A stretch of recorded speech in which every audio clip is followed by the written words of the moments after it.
Hello friends, welcome to the Sandhan study. Daily current affairs video में आपका स्वागत है। आज है 15 फरवरी 2026। तो आज के जितने करंट अफेयर्स बनते हैं उन पर चर्चा कर लेते हैं। तो चलिए शुरू करते हैं आज का करंट अफेयर्स। भारत के किस राज्य ने फरवरी 2026 में स्त्री सुरक्षा योजना शुरू की है, जिसके तहत बेरोजगार महिलाओं को मासिक पेंशन दी जाएगी? तो इस प्रश्न का सही जवाब होगा ऑप्शन बी, केरल। केरल सरकार ने स्त्री सुरक्षा योजना शुरू की है।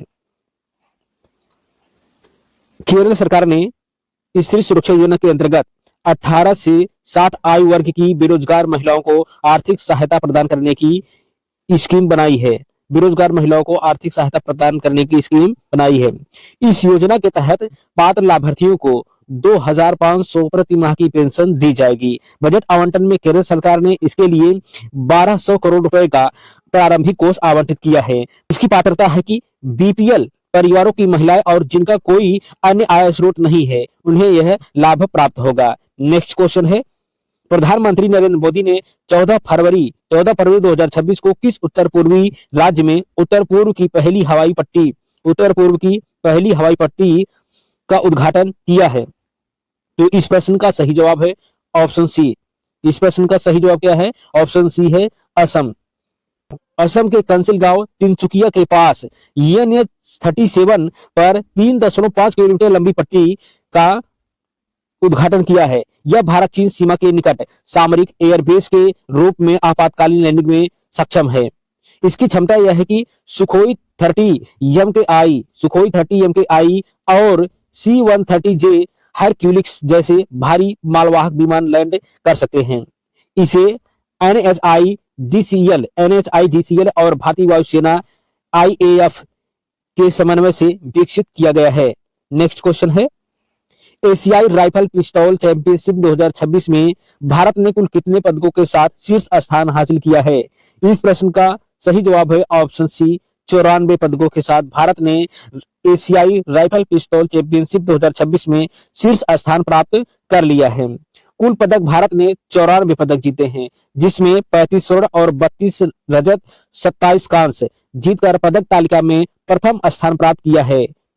तो इस प्रतियोगिता में यह चैंपियनशिप कुवैत सिटी में आयोजित किया गया। कहां पर आयोजित किया गया? कुवैत सिटी में। भारत ने जूनियर और सीनियर दोनों श्रेणियों में वर्चस्व बनाए रखा, जिसमें चीन दूसरे स्थान पर रहा।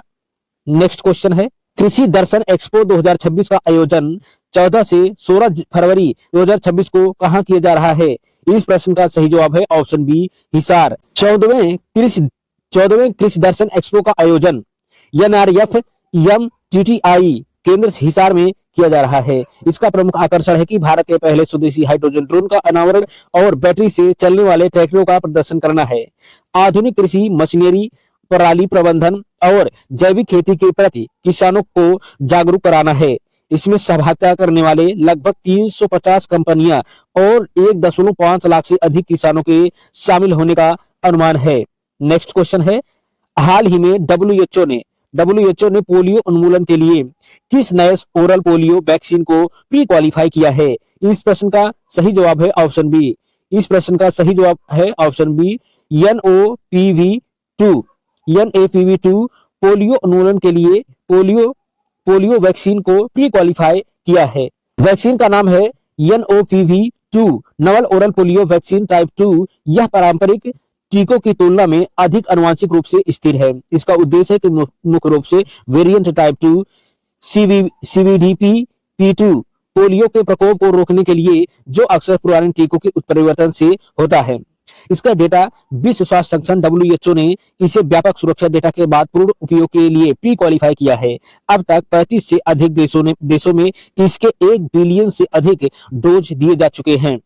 नेक्स्ट क्वेश्चन है, संगतम कम्युनिटी जिसने हाल ही में पेंगोलिन के संरक्षण के लिए एक ऐतिहासिक प्रस्ताव अपनाया है, यह किस राज्य से संबंधित है? तो इस प्रश्न का सही जवाब है ऑप्शन बी, यह नागालैंड से संबंधित है, जिन्होंने पेंगोलिन संरक्षण के लिए ऐतिहासिक प्रस्ताव अपनाया है। संगतम समुदाय नागालैंड की एक प्रमुख नागा जनजाति है, जो मुख्य रूप से कीफेरे और तुएनसांग जिलों में रहती है। संरक्षण पहल। इस समुदाय ने चीनी पेंगोलिन और भारतीय पेंगोलिन के शिकार और व्यापार पर पूर्ण प्रतिबंध का संकल्प लिया है।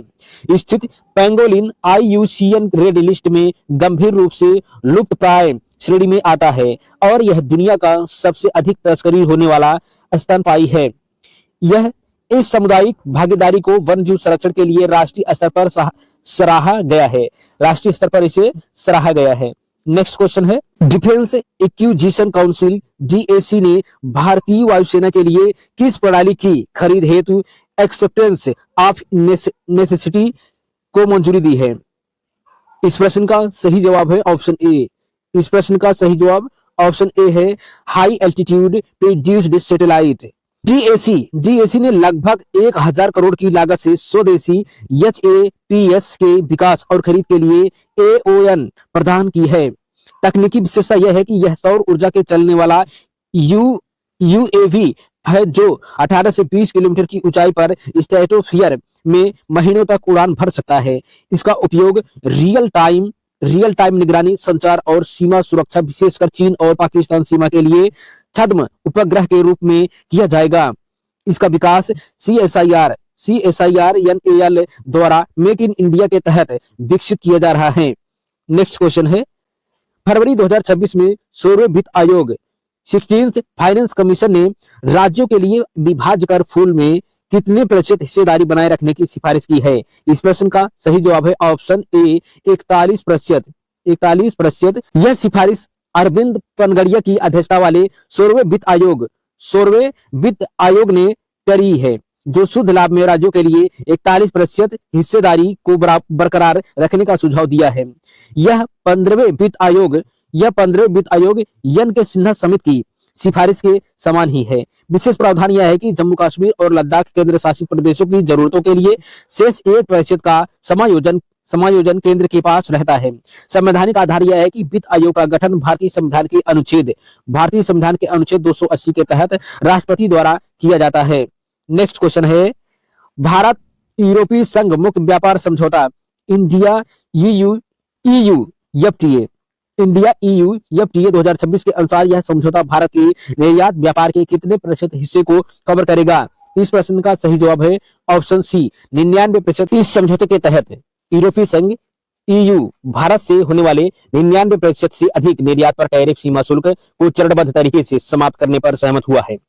इससे भारत के कपड़ा, टेक्सटाइल, चमड़ा, रत्न एवं आभूषण और इंजीनियरिंग सामानों को यूरोपीय बाजार में सीधी और सस्ती पहुंच मिलेगी। इसका लक्ष्य 2030 तक द्विपक्षीय व्यापार को $200 बिलियन से पार ले जाने का लक्ष्य रखा है। संवेदनशील क्षेत्र, डेयरी और कृषि जैसे कुछ संवेदनशील उत्पादों को इस समझौते से बाहर या सुरक्षित श्रेणी में रखा गया है। नेक्स्ट क्वेश्चन है, IMCC 2026 international military adventure challenge cup की मेजबानी कौन सी सेना करेगी? इस प्रश्न का सही जवाब है ऑप्शन बी। इस प्रश्न का सही जवाब ऑप्शन बी है, भारतीय सेना करेगी। भारतीय सेना द्वारा प्रथम international military adventure challenge cup IMACC का आयोजन ऋषिकेश और गुलमर्ग से किया जा रहा है। इसमें प्रतिभाग करने वाले 15 से अधिक मित्र देशों की सेनाएं जैसे फ्रांस, UK, US हिस्सा ले रहे हैं। प्रतियोगिता में इस स्पर्धा में white water rafting, mountain biking, paragliding और स्कीइंग जैसी साहसिक स्पर्धाएं शामिल है। सैन्य डिप्लोमेसी को बढ़ावा देना और चुनौतीपूर्ण भूभागों में परिचालन क्षमता का प्रदर्शन करना है। नेक्स्ट क्वेश्चन है, फरवरी 2026 में AI इम्पैक्ट समिट 2026 का आयोजन कहां किया जा रहा है, जो ग्लोबल साउथ में अपनी तरह का पहला आयोजन है? इस प्रश्न का सही जवाब है ऑप्शन ए। इस प्रश्न का सही जवाब ऑप्शन ए है, नई दिल्ली, भारत। आयोजन 14 से 15 फरवरी 2026 को भारत मंडपम नई दिल्ली में आयोजित किया गया। इसकी थीम है AI for all, bridging the digital divides in global south. प्रतिभागी 50 से अधिक विकासशील देशों के नीति निर्माता, तकनीकी विशेषज्ञ और स्टार्टअप प्रमुख शामिल हुए। महत्व, शिखर सम्मेलन का मुख्य ध्यान GPAI के तहत कृषि, स्वास्थ्य सेवा और शिक्षा में AI के सुरक्षित और समावेशी उपयोग पर केंद्रित है। Delhi declaration Delhi declaration on responsible AI को सर्वसम्मति से अपनाया गया है। नेक्स्ट क्वेश्चन है, भारतीय संविधान के किस अनुच्छेद के तहत सुप्रीम कोर्ट ने हाल ही में मासिक धर्म गरिमा मेंस्ट्रुअल डिग्निटी को जीवन के अधिकार का हिस्सा माना है? इस प्रश्न का सही जवाब है ऑप्शन सी। इस प्रश्न का सही जवाब ऑप्शन सी, अनुच्छेद 21 के अंतर्गत इसको जीवन मासिक धर्म गरिमा जीवन के अधिकार का हिस्सा माना गया है। सर्वोच्च न्यायालय ने ऐतिहासिक व्याख्या करते हुए कहा कि मासिक धर्म गरिमा और स्वच्छता तक पहुंच अनुच्छेद 21 के तहत गरिमापूर्ण जीवन के अधिकार का अभिन्न अंग है। अनिवार्यता, कोर्ट ने केंद्र और राज्यों को सभी सरकारी सहायता प्राप्त स्कूलों में निःशुल्क सैनिटरी पैड और अलग शौचालय सुनिश्चित करने का निर्देश दिया है। डेटा, राष्ट्रीय मासिक धर्म स्वच्छता नीति 2026 के अनुसार भारत में अभी भी ग्रामीण क्षेत्रों में केवल 58% महिलाएं ही स्वच्छ साधनों का उपयोग कर पाती हैं। महत्व इसका यह है कि यह निर्णय महिलाओं के शिक्षा के अधिकार अनुच्छेद 21A और स्वास्थ्य के अधिकार को सशक्त बनाता है। नेक्स्ट क्वेश्चन है, भारत का पहला स्वदेशी रूप से विकसित हाई एल्टीट्यूड छद्म उपग्रह HAPS किस संस्था द्वारा डिजाइन किया गया है? इस प्रश्न का सही जवाब है ऑप्शन सी। इस प्रश्न का सही जवाब option C, CSIR-NAL national aerospace laboratory के द्वारा यह विकसित की गई है। इसका डिजाइन बेंगलुरु स्थित CSIR-NAL ने इसे पूरी तरह स्वदेशी तकनीक से विकसित किया है। उड़ान क्षमता यह है कि यह सोलर पावर का उपयोग करके स्ट्रेटोस्फीयर 20,000 मीटर की ऊंचाई पर लगातार 90 दिन तक रह सकता है। पेलोड क्षमता, इसमें रडार, कैमरे और संचार सेंसर लगाया जा सकते हैं जो 7 से 8 किलोमीटर के सटीक दायरे की निगरानी कर सकते हैं। लागत लगभग उपग्रहों की तुलना में इसकी परिचालन लागत 500 गुना कम है और इसे कभी भी वापस बुलाकर अपग्रेड किया जा सकता है। नेक्स्ट क्वेश्चन है, भारत के पहले डिजिटल बजट संग्रहालय का उद्घाटन 14 फरवरी को कहां किया गया? इस प्रश्न का सही जवाब है ऑप्शन बी, भारत का पहला डिजिटल बजट संग्रहालय का उद्घाटन नई दिल्ली में किया गया है। इसका स्थान उद्घाटन नई दिल्ली के नॉर्थ ब्लॉक वित्त मंत्रालय के पास एक अत्याधुनिक परिसर में किया गया। इसकी विशेषता यह है कि यह भारत का पहला संग्रहालय है जो 1947 से अब तक के बजट इतिहास का हलवा सेरेमनी और डिजिटल ट्रांजिशन को 3D होलोग्राफ के माध्यम से प्रदर्शित करता है। इसका महत्व यह है कि 2021 के पहले पेपरलेस बजट की ऐतिहासिक घटना को समर्पित है। नेक्स्ट क्वेश्चन है, हाल ही में काजीरंगा नेशनल पार्क में देखी गई दुर्लभ रेयर गोल्डन टाइगर की आबादी में वृद्धि दर्ज की गई है। यह पार्क किस राज्य में स्थित है? इस प्रश्न का सही जवाब है ऑप्शन सी, असम में स्थित है। दुर्लभ गोल्डन टाइगर स्वर्णबाघ कोई अलग प्रजाति नहीं है बल्कि रिसेसिव जीन के कारण होने वाला एक रंग परिवर्तन है। इसे स्ट्रॉबेरी टाइगर भी कहा जाता है।